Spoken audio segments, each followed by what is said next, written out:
सामाजिक विकासामध्ये सामाजिक संस्थांचा वाटा महत्त्वाचा। युवा विकास कल्याणकारी सेवाभावी संस्थेला जिजाऊ सामाजिक पुरस्कार देताना माननीय पद्मश्री खासदार ॲडव्होकेट उज्ज्वल निकम यांचे उद्गार। जिजाऊ चॅरिटेबल संस्था मिरज यांच्या वतीने राजमाता जिजाऊ जयंती उत्सव निमित्तानं आयोजित पुरस्कार वितरण समारंभाच्या वेळी ते बोलत होते।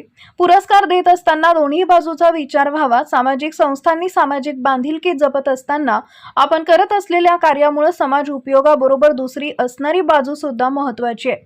दोन्ही बाजूंचा उपयोग समाज हितासाठी व्हावा अशांना दिलेला पुरस्कार सार्थकी ठरतो। त्यांच्या हस्ते युवा विकास कल्याणकारी सेवाभावी संस्थेच्या आजपर्यंत करत असलेल्या सामाजिक व लोकहिताच्या कार्याची दखल घेऊन संस्थेला यावर्षीचा राजमाता जिजाऊ सामाजिक पुरस्कार प्रदान करण्यात आला।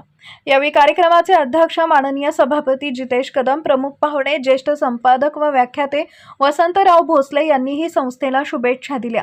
यावेळी संस्थेचे संस्थापक अध्यक्ष धनंजय भिसे, प्राध्यापक भीमराव धुळुबुळू, नगरसेविका रोहिणीताई पाटील, डॉक्टर विनोद परमशेट्टी, डॉक्टर रियाज मुजावर, डॉक्टर राजेंद्र मेथे व इतर ज्येष्ठ मान्यवर मंडळी तसेच नागरिक मोठ्या संख्येने उपस्थित होते।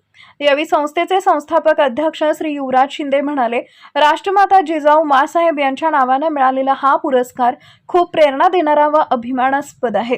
हा पुरस्कार संस्थेतील सर्व पदाधिकारी, सदस्य, महिला समिती सदस्य तसेच ज्यांनी संस्थेच्या कार्यात मदत केली व सहभाग घेतला असे ज्ञात अज्ञात सर्व समविचारी सांगलीकर यांना मी समर्पित करतो। यावेळी संस्थेच्या सचिव रेखा पाटील, नीता शिंदे, श्रीकांत पाटील, राजकुमार पेडणेकर, जयंत निरगुडे, सुलोचना पवार, भारती पाटील, ललिता घाडगे, प्रकाश मालपाणी, जयवंत मोरे व संस्थेचे सर्व संचालक बहुसंख्येने उपस्थित होते।